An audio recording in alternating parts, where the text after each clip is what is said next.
À la veille de la Première Guerre mondiale, la marine militaire allemande cherche un nouveau système de propulsion. Justement, un franc-tireur travaille d'arrache-pied sur un moteur audacieux. Son rêve, inventer une machine au service de l'humanité qui éradiquerait la pauvreté dans le monde. Ces expériences sont parfois dangereuses. Les autorités l'ont à l'œil, jusqu'à ce qu'un jour, ils disparaissent mystérieusement. Rudolf Diesel a inventé un moteur qui fait tourner le monde.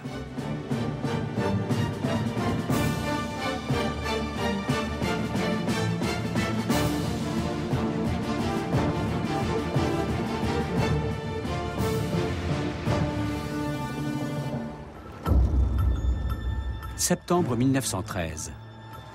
L'équipage d'un bateau battant pavillon néerlandais qui traverse la Manche repère un corps en décomposition dans l'eau. Cette découverte macabre est peut-être la clé d'une énigme qui défraie la chronique depuis quelques jours. Rudolf Diesel, célèbre inventeur allemand, vient en effet de disparaître sans laisser de traces. On parle de meurtre.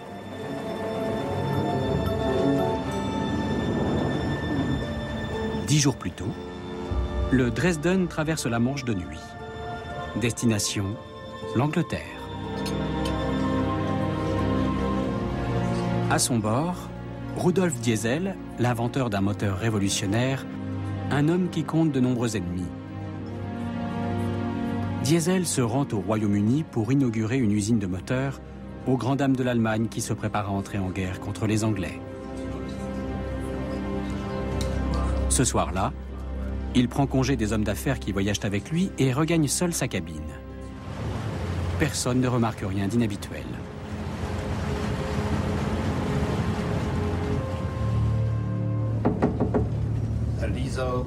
Mais le lendemain, il reste invisible. Ses compagnons s'inquiètent. Diesel a la réputation d'être ponctuel. Serait-il souffrant ?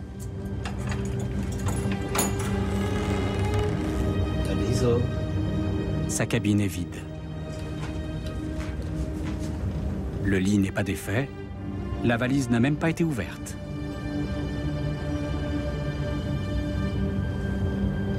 On fouille le ferry de fond en comble. En vain. Rudolf Diesel a disparu sans laisser de traces.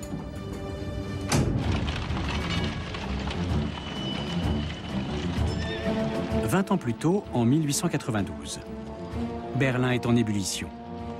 L'empereur Guillaume II a des projets ambitieux. Il veut faire de l'Allemagne une grande puissance. L'industrie allemande est en pleine expansion. Mais elle doit résoudre un problème énergétique. Les machines à vapeur de l'époque sont efficaces, mais aussi très gourmandes en charbon.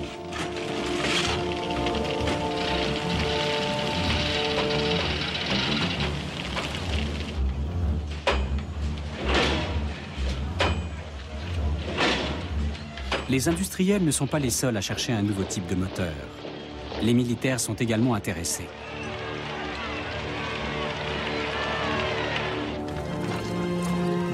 Les machines à vapeur ont aussi augmenté la pauvreté en mettant de nombreux artisans au chômage.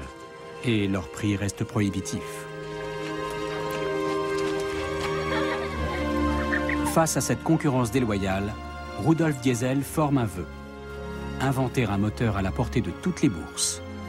Ce sera l'œuvre de sa vie.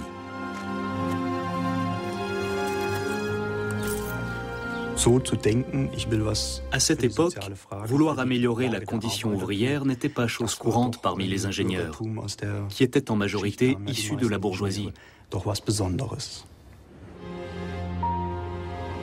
Rudolf Diesel, lui, est d'origine modeste et il connaît bien les conditions de vie difficiles des artisans.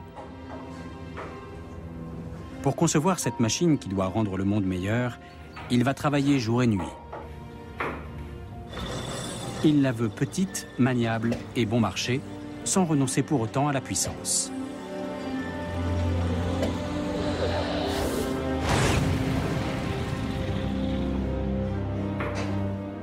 À force, le manque de repos finit par se faire sentir.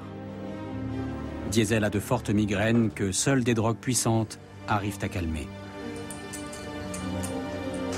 Mais il choisit d'ignorer ces avertissements. La tâche qu'il s'est fixée passe avant tout. Son épouse tente de lui faire prendre du repos, sans succès.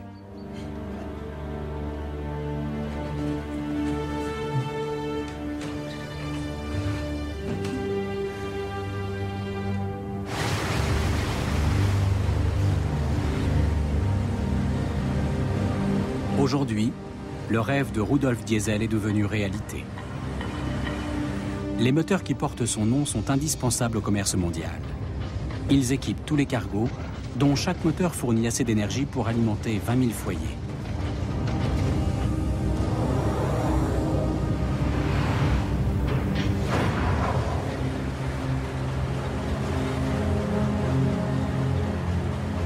Le transport maritime représente 85% du transport international de marchandises.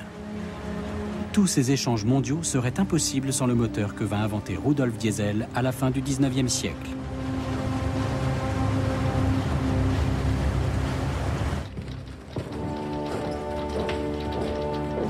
Berlin, 1892. Réunion secrète à l'état-major. L'empereur veut hisser la marine de guerre allemande au premier rang international.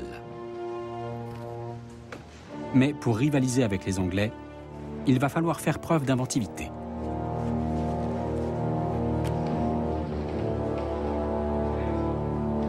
Les militaires s'intéressent donc à toutes les nouvelles inventions.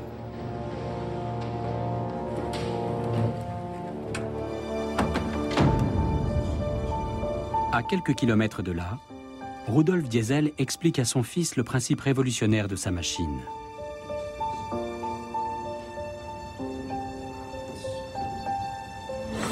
L'air admis dans le moteur est chauffé par compression. Le carburant injecté ensuite s'enflamme spontanément au contact de l'air chaud. C'est le principe du briquet pneumatique. Il s'agit d'un cylindre de verre muni d'un piston et garni d'un morceau d'amadou. Lorsqu'on actionne le piston, l'air est comprimé, il chauffe et l'amadou s'embrase. En augmentant le taux de compression, Diesel espère pouvoir enflammer n'importe quel carburant. Pour l'instant, son idée laisse ses confrères sceptiques. Il pense qu'aucun matériau ne pourra supporter une pression suffisante et il voit mal comment Diesel pourra injecter le carburant. Diesel était attaqué de tous les côtés. Les gens disaient que c'était un charlatan, que son moteur ne pouvait pas marcher. Ça l'a beaucoup blessé. D'autres ingénieurs ont déjà essayé de remplacer la machine à vapeur par un moteur à essence ou à gaz. Mais ces machines coûtent très cher et leur usage est limité.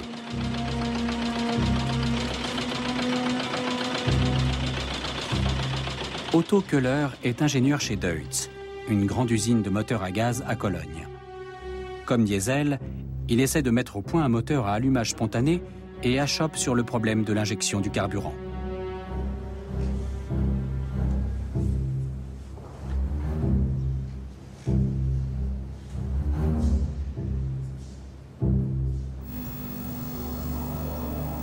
Aujourd'hui, des expériences scientifiques illustrent les problèmes auxquels Köhler et Diesel ont été confrontés.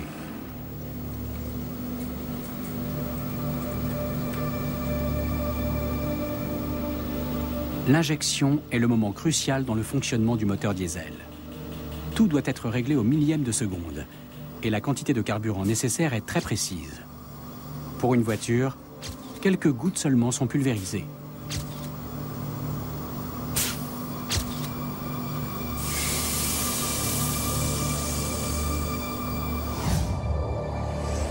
Depuis l'invention du moteur diesel, les techniques ont progressé et les réglages n'ont cessé d'être optimisés. Mais même aujourd'hui, les ingénieurs se heurtent à des limites. L'injection est la partie la plus complexe du moteur diesel. Aujourd'hui encore, malgré toutes les possibilités qu'offre la conception assistée par ordinateur, les prévisions manquent de précision. On est obligé de faire des expériences dans des chambres de combustion, exactement comme Rudolf Diesel à son époque. Dans les moteurs diesel qui équipent les poids lourds modernes, il y a jusqu'à 40 explosions à la seconde par cylindre. Grâce à l'allumage spontané, qui était une solution visionnaire pour l'époque, ce sont les plus performants de tous les moteurs à combustion interne. Les constructeurs automobiles veulent des moteurs puissants et nerveux, mais également résistants. Sur les circuits d'essai, les pilotes poussent les engins jusqu'à leur dernière limite. Grâce à sa faible consommation de carburant, le diesel est devenu indispensable pour le transport routier de personnes et de marchandises. En 1892, Rudolf Diesel pressent déjà tous les avantages de son système d'injection. Mais il n'arrive pas à le mettre au point. Malgré les nombreux points d'interrogation qui demeurent, il décide de contacter des dizaines d'entreprises. Il a besoin d'investisseurs pour construire un prototype. Après de nombreuses réponses négatives, il ne lui reste plus qu'un seul espoir. C'est l'usine Mann d'Augsbourg, dirigée par Heinrich von Butz. Il s'agit de l'un des plus gros constructeurs de machines du monde. Butz sera même surnommé le Bismarck de l'industrie allemande.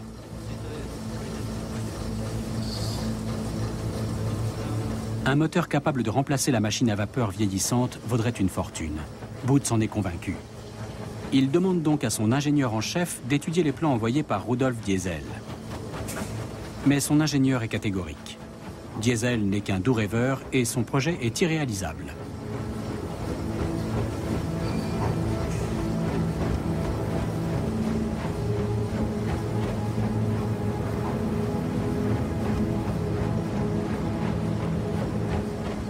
Nach außen hin hat immer diesen Eindruck. Rudolf Diesel donnait l'impression que les critiques ne le touchaient pas.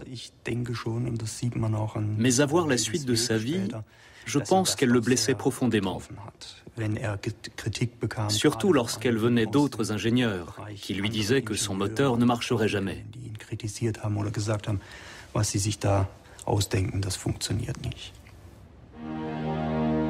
Les mauvaises nouvelles s'enchaînent pour Rudolf Diesel.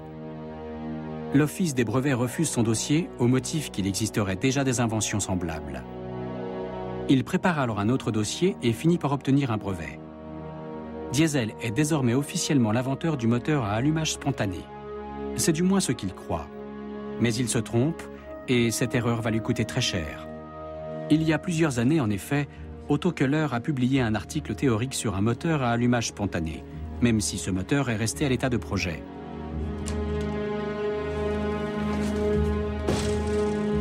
Pour l'heure, Köhler ignore tout des recherches et du brevet de Rudolf Diesel. Mais plus pour longtemps. Rudolf Diesel attend toujours la réponse de Heinrich von Butz, le directeur de l'usine Mann, qui s'était montré très intéressé par son projet. Lorsqu'elle arrive enfin, il la décachette, plein d'espoir. Mais il est cruellement déçu. Butz rejette son projet au motif qu'aucun matériau ne pourrait supporter une pression suffisante. Diesel est dans l'impasse. Comment faire pour réaliser enfin son prototype ?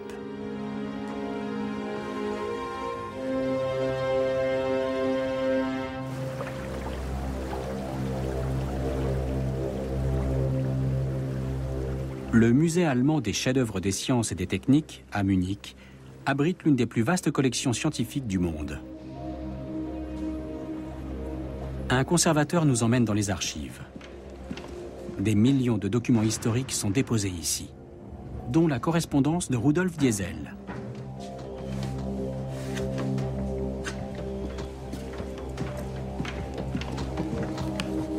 Cette correspondance nous apprend qu'après la réponse négative de Butz, Diesel n'abandonne pas. Bien lui en prend, car quelques semaines plus tard, il reçoit effectivement une autre lettre de Butz. Et cette fois, la réponse est positive. Comment a-t-il fait pour convaincre Butz de revenir sur sa décision ?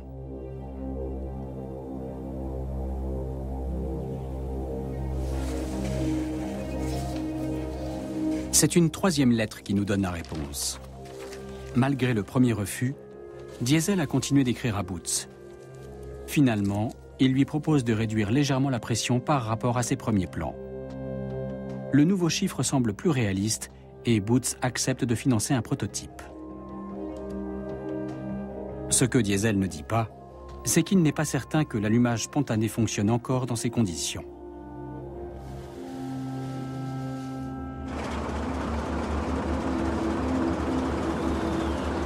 Aujourd'hui, on connaît la pression minimale nécessaire pour provoquer l'allumage spontané.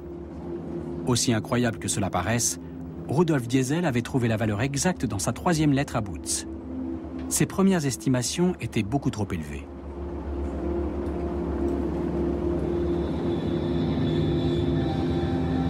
Tous les moteurs diesel subissent une longue série de tests avant de sortir d'usine. Voici le cas d'un moteur de bateau. Le test de surcharge est essentiel. Il consiste à dépasser la pression maximale de 10%. Le carburant s'enflamme avec une pression 100 fois plus importante qu'un pneu qui crève. La température peut monter à 2000 degrés. 24 heures plus tard, le moteur a suffisamment refroidi pour qu'on y introduise un endoscope. On saura alors comment la chambre de combustion a supporté ce traitement de choc. Mais Rudolf Diesel ne disposait pas des mêmes tests.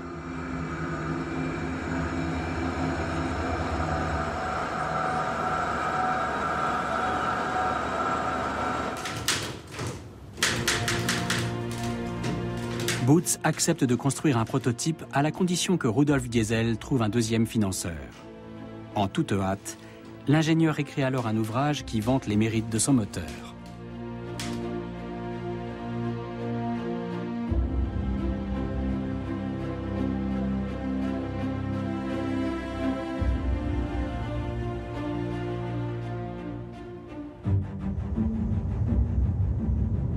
Grâce à ce livre, Rudolf Diesel décroche une invitation dans la somptueuse demeure des Krupp, célèbre famille d'industriels.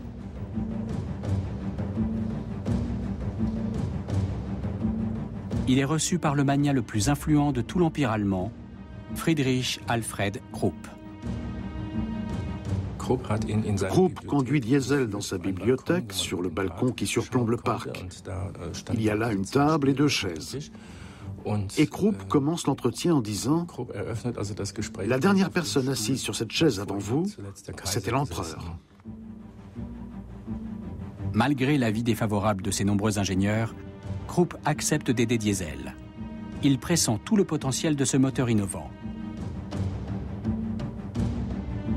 C'est ainsi que Diesel va signer un contrat avec Krupp et l'usine MAN pour la construction d'un prototype.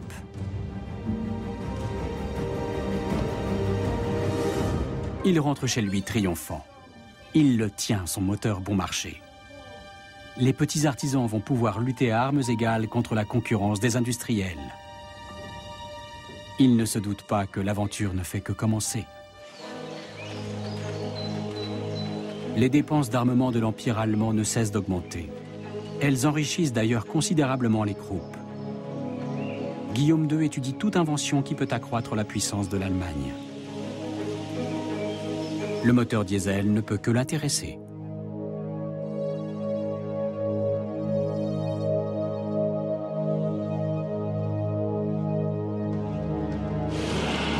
Car l'empereur veut construire des dizaines de navires de guerre pour rivaliser avec l'Angleterre, première puissance navale de l'époque. Si l'on pouvait remplacer les machines à vapeur par des moteurs diesel, on gagnerait une place énorme car on supprimerait la chaudière et la soute à charbon. Le diesel devrait aussi augmenter considérablement l'autonomie des bateaux.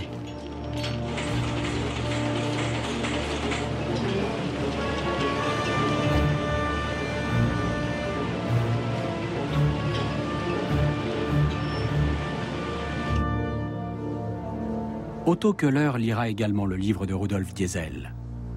Il découvre alors que son confrère a eu exactement la même idée que lui.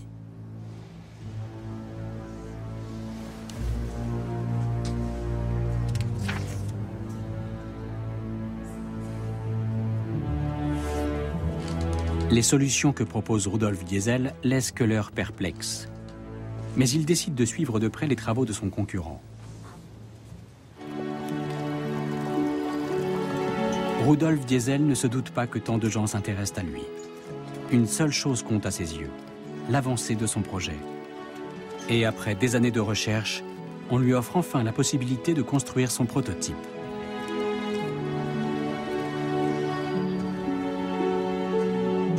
C'est un défi de taille. Il va devoir montrer non seulement que son moteur est réalisable, mais qu'en plus, ses performances dépassent de loin celles des autres moteurs existants.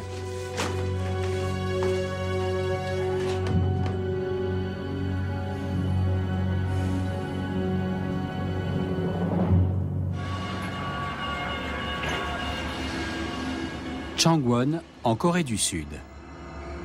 Les plus grands moteurs diesel du monde sont fabriqués ici. Nous entrons dans l'univers du superlatif. Ce colosse de 100 000 chevaux est destiné à un navire.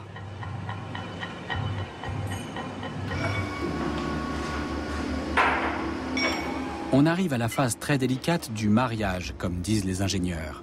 Autrement dit, la pose du vilebrequin dans le bloc moteur.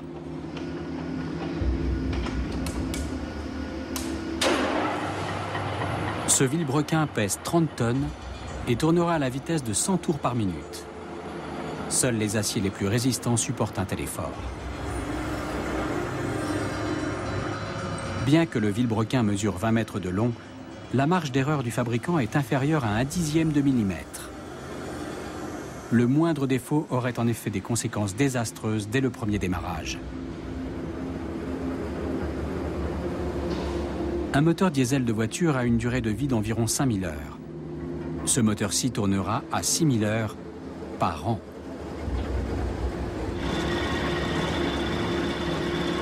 Aucune autre machine n'est soumise à de telles contraintes. Et aucune n'est aussi délicate à usiner et à assembler. À chaque fois, c'est un défi immense, même pour les ingénieurs d'aujourd'hui.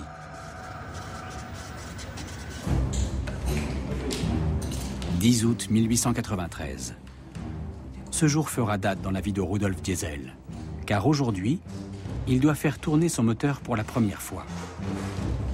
Le public est nombreux. On vient voir le spectacle d'un échec programmé. Tout va se jouer dans les prochaines minutes.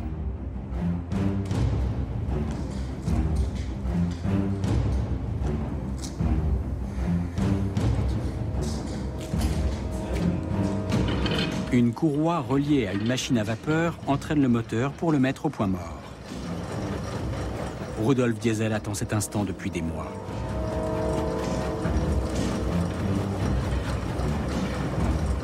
Il s'avance et ouvre l'injection du carburant.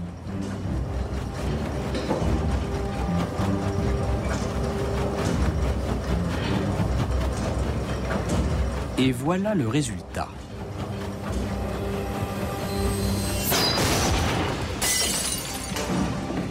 En dépit des apparences, cette explosion est un succès.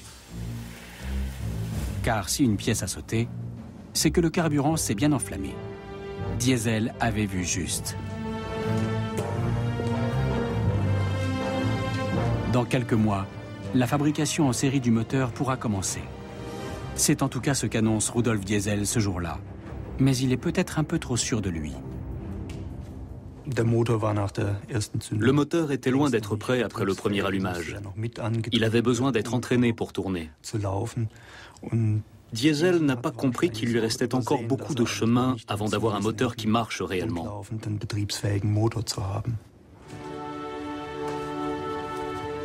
Quelques mois plus tard, le moteur n'est toujours pas autonome. Rudolf Diesel délaisse de plus en plus sa famille. À chaque fois qu'il part pour l'usine d'Augsbourg, il espère tenir enfin la solution. Et à chaque fois, il est déçu. Sa machine, sa maîtresse noire, comme on la surnomme à Augsbourg, n'est-elle qu'une chimère ?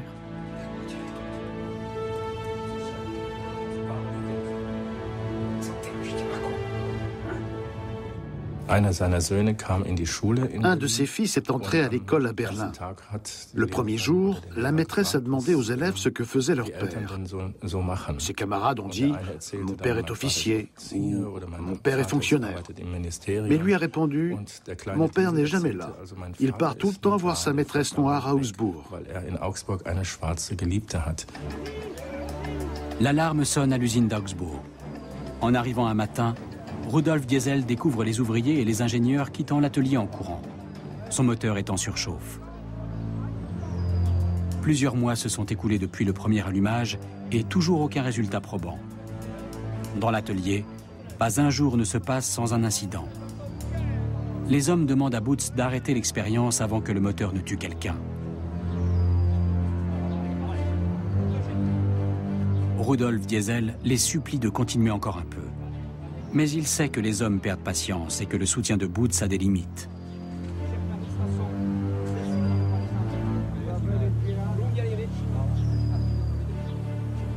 Il doit obtenir rapidement des résultats, sinon il pourra enterrer son rêve d'un moteur innovant.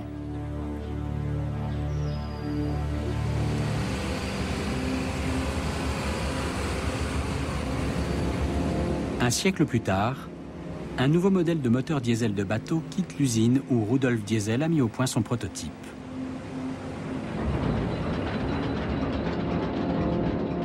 La phase d'essai a duré 1 an. Le moindre écrou a été testé avec les moyens les plus sophistiqués dont les constructeurs disposent de nos jours.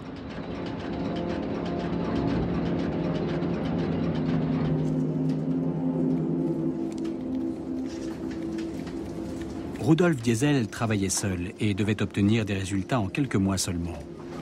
Aujourd'hui, ce sont des grandes équipes d'ingénieurs qui développent les moteurs. Les logiciels de simulation leur permettent de détecter des erreurs de conception très en amont. Il ne s'agit pas de réinventer le moteur diesel. On serait bien en peine de le faire. On n'a rien inventé de nouveau depuis. On se contente de perfectionner son moteur. On est ainsi passé d'une efficacité de 26 à 54%. Après la phase de développement, on assemble toutes les pièces du nouveau modèle et on les câble à des appareils de mesure. Malgré la précision des calculs, seuls les tests pratiques pourront dire s'ils tournent comme prévu. Sur ce plan, les choses n'ont pas évolué depuis l'époque de Rudolf Diesel.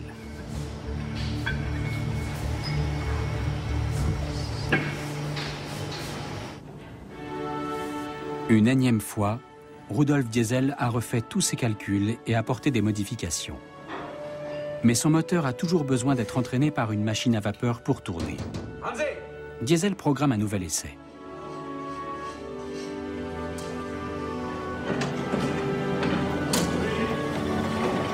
Il a revu chaque pièce et monté une admission d'air sous haute pression. Mais il ne lui reste plus beaucoup de temps. Boots s'impatiente.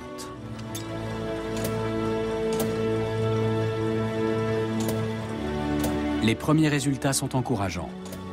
Diesel pense être sur la bonne voie. Il s'approche pour donner des consignes à un ouvrier, mais celui-ci ne l'écoute pas. Il fixe du regard à la courroie de transmission de la machine à vapeur. Les autres suivent son regard. La courroie n'est pas tendue. Cela signifie que le moteur tourne tout seul.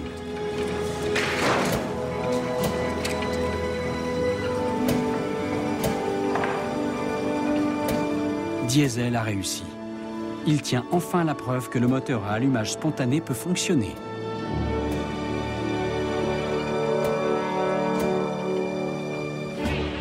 La nouvelle fait sensation sur les bourses. L'action de la société MAN fait un bond.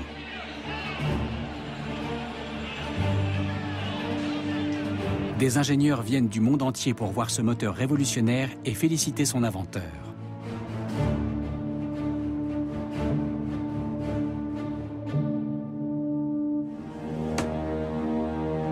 Mais la nouvelle ne fait pas que des heureux. L'invention de Diesel menace directement l'avenir de l'usine de moteurs qui emploie Otto Köhler à Cologne. Comment lutter? Köhler a une idée.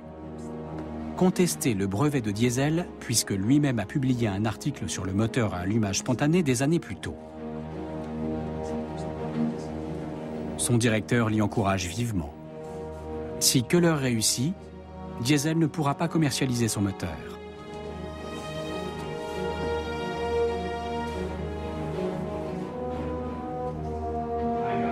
Quand Rudolf Diesel apprend au téléphone qu'un ingénieur attaque son brevet, il se met en colère. Il a sacrifié la moitié de sa vie à son invention et quelqu'un prétend la lui contester.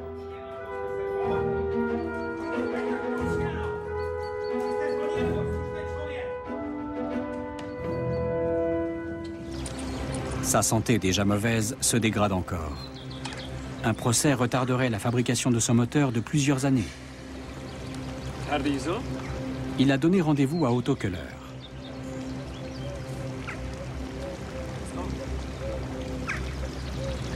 Il va tenter de le raisonner. Après tout, Köhler a simplement eu l'idée d'un moteur à allumage spontané. Mais c'est lui, Diesel, qui l'a réalisé. Köhler ne veut rien entendre.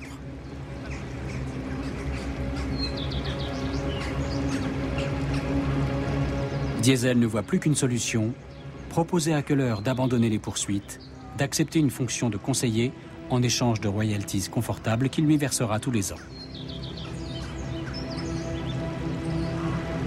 Köhler accepte sur le champ.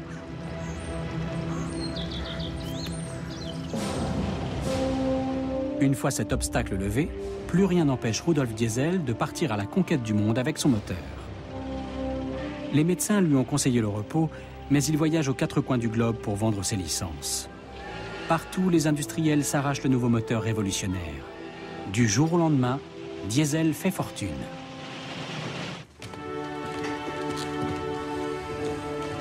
Il réussit son plus beau coup commercial à Baden-Baden. Un riche industriel germano-américain a loué tout un étage dans un hôtel. Rudolf Diesel sollicite un entretien. Adolphus Busch, le roi de la bière américaine, est passionné de technique. Il écoute Diesel avec attention et s'enthousiasme pour son moteur, comme le reste du monde.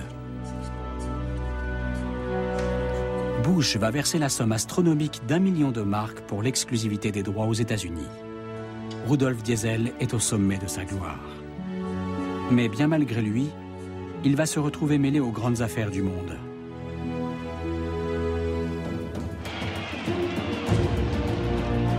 Guillaume II et ses conseillers poursuivent leur rêve de grandeur. Dans le cadre de son vaste programme de modernisation, la marine allemande souhaite acquérir les tout nouveaux moteurs. Mais Rudolf Diesel refuse. Même s'il doit se mettre les militaires à dos, son invention ne servira pas à faire la guerre.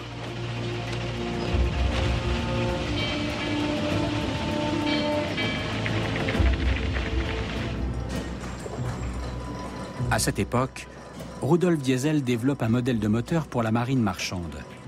Jusqu'à présent, il utilisait comme carburant du pétrole. Mais étant donné la consommation d'un moteur de bateau, il doit trouver un carburant moins cher. L'idéal serait les huiles lourdes. Ce sont des résidus de la distillation du pétrole brut, difficilement inflammables et qui ne coûtent presque rien.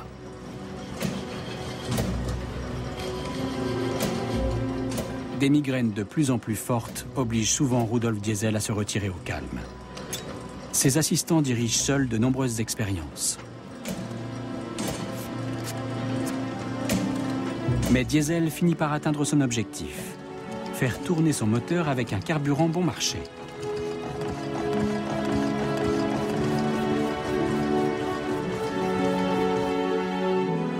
À cette époque, Diesel imagine un avenir souriant pour sa famille et pour l'humanité tout entière.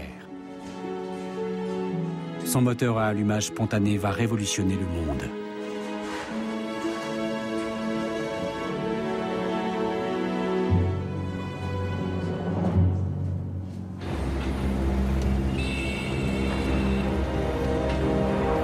En Corée du Sud, on construit les plus grands cargos du monde, des monstres de 300 mètres de long.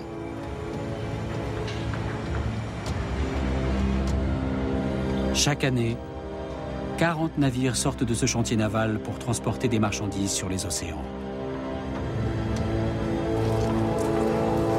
Ils sont tous équipés du même moteur, un diesel évidemment. Ces colosses d'acier pèsent jusqu'à 3000 tonnes. Celui-ci est acheminé vers le chantier naval. Le transporteur manœuvre avec d'infinies précautions.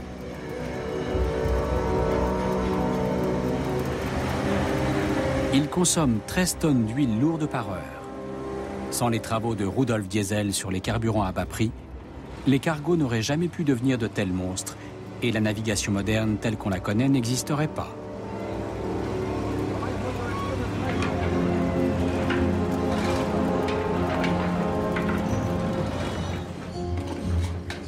Malgré ses premiers succès, Rudolf Diesel continue de travailler d'arrache-pied et sa santé s'en ressent.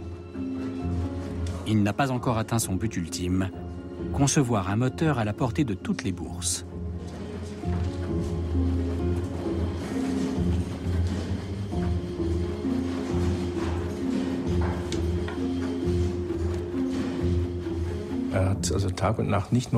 Il travaillait nuit et jour sur son moteur.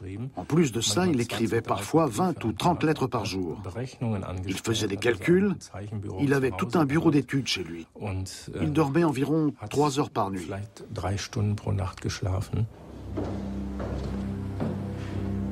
Réunion à l'état-major de la marine allemande. Les amiraux suivent de près les avancées de Rudolf Diesel sur les huiles lourdes, tandis que les chantiers navals étudient son moteur. Diesel s'oppose toujours vigoureusement à l'utilisation de son invention sur des navires de guerre. Mais les amiraux vont passer outre.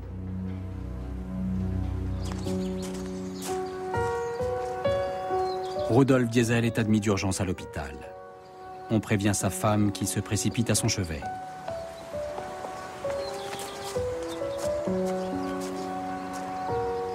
L'inventeur de génie a fait une crise de nerfs. Des années de surmenage, des voyages incessants et des batailles juridiques ont miné sa santé. Les médecins ont prescrit le repos absolu.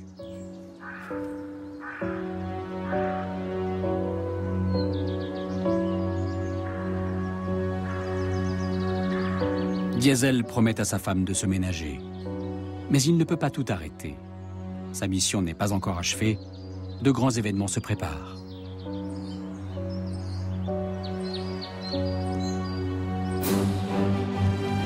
L'exposition universelle de 1900 est époustouflante. Elle attire 51 millions de visiteurs venus du monde entier. Manifestation emblématique, elle va léguer à Paris plusieurs bâtiments, dont le Grand Palais. La Tour Eiffel est l'une de ses principales attractions.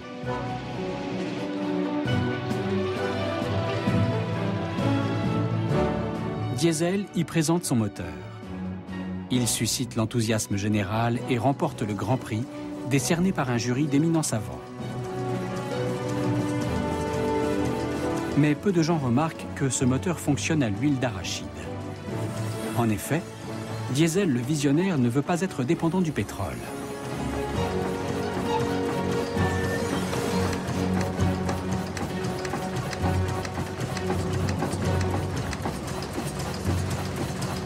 Aujourd'hui, la France comme l'Allemagne cultivent chacune environ 1 million d'hectares de colza. Une bonne partie de la production est destinée à la fabrication du diester, un agrocarburant obtenu à partir de l'huile de colza. Face à l'épuisement des réserves mondiales de pétrole, le secteur de l'énergie se tourne de plus en plus vers les agrocarburants. Pour certains, ce sont les nouveaux garants de notre mobilité. Comme la France, l'Allemagne mise beaucoup sur les agrocarburants. Elle transforme chaque année 4 millions de tonnes de colza en diester.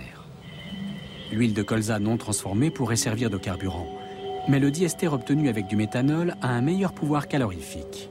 Il est même supérieur à celui du charbon. Aujourd'hui, le gazole vendu en France et en Allemagne contient 5% de diester. Mais les agrocarburants sont très décriés. Principale critique, alors que des millions de personnes meurent de faim dans le monde, il vaudrait mieux utiliser l'eau et les surfaces agricoles pour produire des denrées alimentaires que des carburants.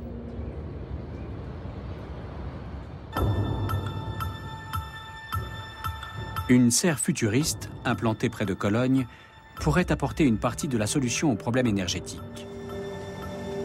Les chercheurs de la Jacobs University cultivent une plante aux propriétés inespérées.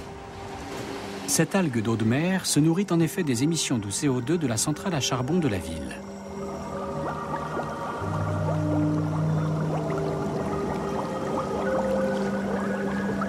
Et sa croissance est fulgurante.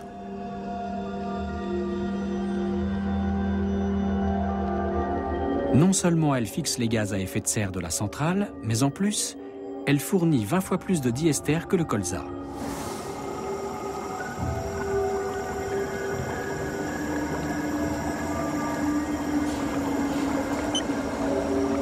Dès qu'on atteint une certaine densité d'algues dans le bioréacteur, on procède à la récolte. 1 hectare d'algues peut fournir jusqu'à 30 000 litres de diester. Les algues sont transformées en huile par un procédé chimique.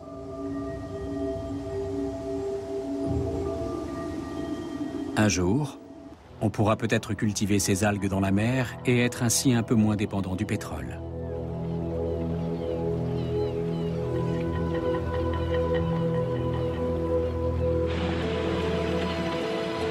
Au début du XXe siècle, le moteur diesel continue sa conquête du monde.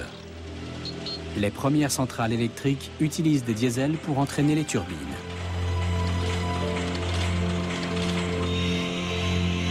Le secteur automobile est aussi très intéressé.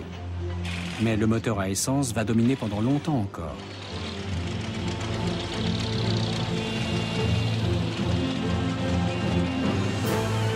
La construction navale, en revanche, adopte l'allumage spontané de Rudolf Diesel. Le premier paquebot transatlantique diesel, le Selandia, est mis à l'eau à Copenhague en 1912.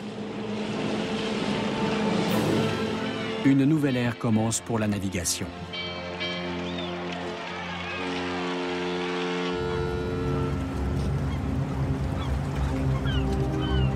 Le chantier naval de l'île de George en Corée du Sud. Depuis le Selandia, des centaines de milliers de moteurs diesel ont été montés sur des bateaux. Mais la pose d'un moteur dans la coque reste l'une des étapes les plus délicates de la construction navale.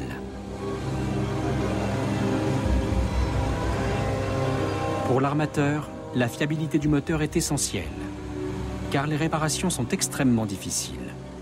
Pour changer une pièce, il faut parfois démonter plusieurs ponts.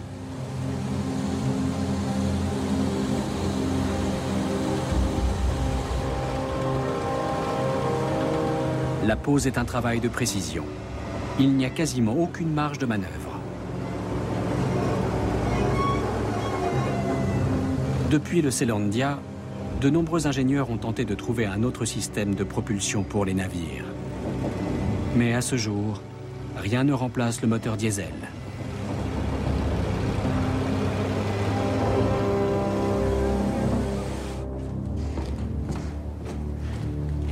Berlin modifie ses plans.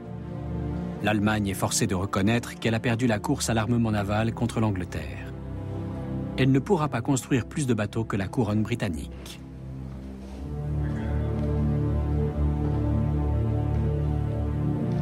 Mais elle ne renonce pas pour autant au moteur diesel, bien au contraire.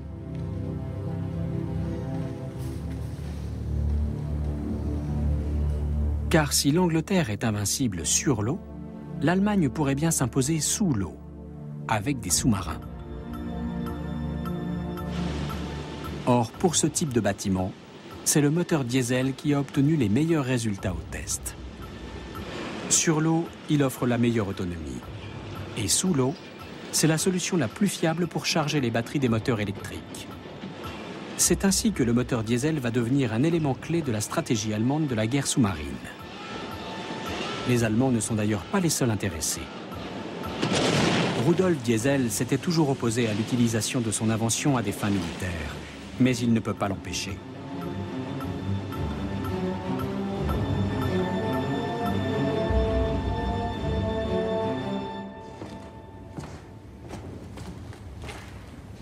Qu'est devenu son rêve d'un moteur pour tous, qui contribuerait à rétablir la justice entre les hommes et à lutter contre la pauvreté? Rudolf Diesel est de plus en plus opposé à la politique de l'Allemagne. Il défend sa vision anticapitaliste du monde dans un essai qu'il intitule « Solidarismus », solidarisme. Après avoir essuyé le refus de plusieurs maisons d'édition, il décide de publier son ouvrage à compte d'auteur.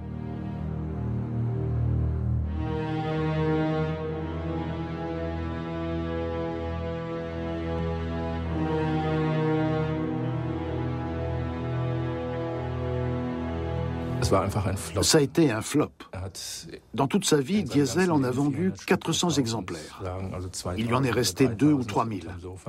Il a sorti ce livre au mauvais endroit, au mauvais moment. La menace de guerre se fait de plus en plus précise. Pour élaborer leur stratégie, les amiraux allemands regardent des films montrant les manœuvres de la flotte anglaise. Les transferts de technologie vers l'étranger sont désormais interdits. La marine allemande empêche Boots de signer un contrat avec un constructeur anglais. En aucun cas, les Britanniques ne doivent mettre la main sur les dernières versions du diesel.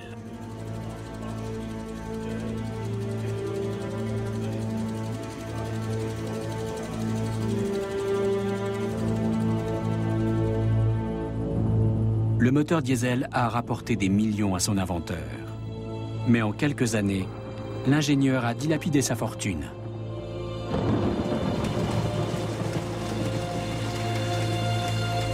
Il a fait construire une villa, il a publié un livre qui ne s'est pas vendu, il a fait de mauvais placements. Sa femme ne le sait pas encore, mais il ne leur reste plus grand-chose. En septembre 1913, Rudolf Diesel s'apprête à partir pour l'Angleterre où il doit inaugurer une usine de moteurs et participer à une réunion d'affaires. Sa femme le laisse partir à contre-cœur car, à en croire la presse, la guerre est imminente. Diesel tente de la rassurer et lui conseille d'aller passer quelque temps chez des amis. Mais toutes ses pensées sont accaparées par le voyage. En Angleterre, il espère trouver une solution à ses problèmes financiers, autrement dit conclure de nouveaux contrats, même si cela déplaît à la marine allemande. Il se dit qu'après tout, la France et l'Angleterre lui ont déjà acheté des licences.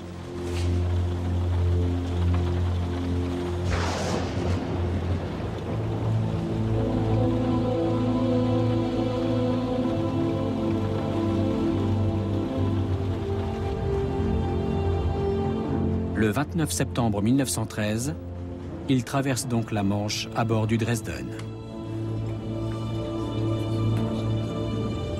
Il dîne à bord avec ses relations d'affaires. On rit beaucoup au cours de la soirée et on parle de l'avenir du moteur diesel.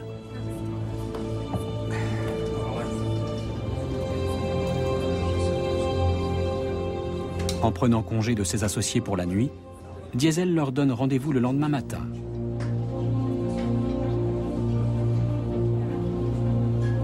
Mais il disparaîtra dans la nuit, sans laisser de traces.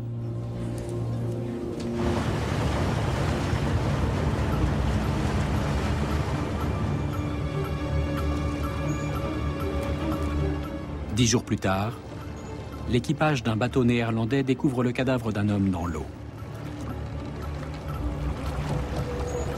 Ils savent qu'un grand ingénieur allemand a disparu dans des conditions mystérieuses.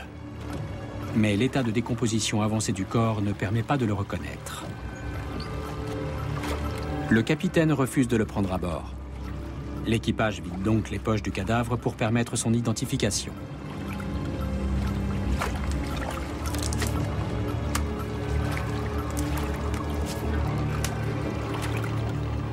L'un des fils de Rudolf Diesel va effectivement reconnaître les objets repêchés.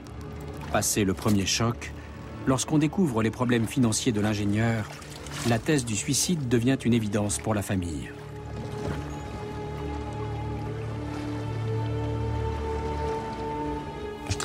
Moi, je ne crois pas à la thèse du suicide.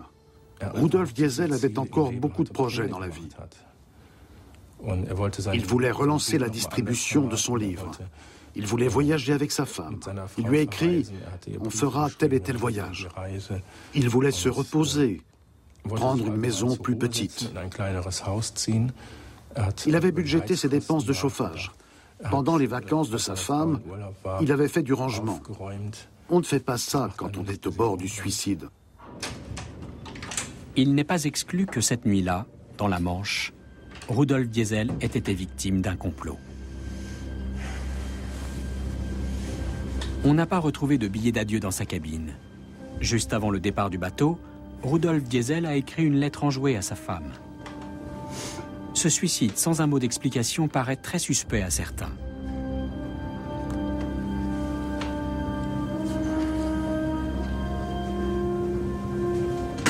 Un indice est troublant. On a découvert la clé de sa valise dans la serrure. Comme s'il avait été interrompu au moment de l'ouvrir. A-t-il reçu une visite qu'il n'attendait pas ce soir-là? À ce jour, il n'y a aucune certitude. Rudolf Diesel a-t-il été assassiné cette nuit-là ou s'est-il suicidé? Le mystère reste entier. Rudolf Diesel voulait un moteur au service de l'humanité et son invention est devenue l'instrument de la mondialisation. Car sans le moteur diesel, le commerce mondial à la base du système capitaliste n'aurait pu se développer dans de telles proportions. Depuis plus d'un siècle, le système de propulsion inventé par Rudolf Diesel reste inégalé. On n'est pas prêt de renoncer au moteur diesel pour la navigation. Peu importe qu'on utilise un carburant fossile ou un carburant renouvelable. On verra encore longtemps ce moteur dans le transport maritime.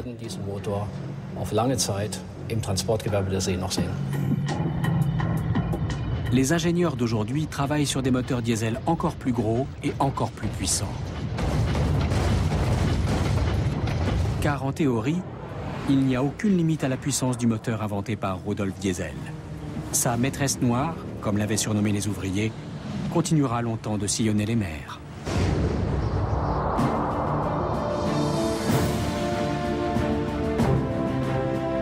Dans un instant, nous verrons comment, au XIXe siècle, l'invention de la locomotive à vapeur vint révolutionner les transports et bouleversa la donne économique.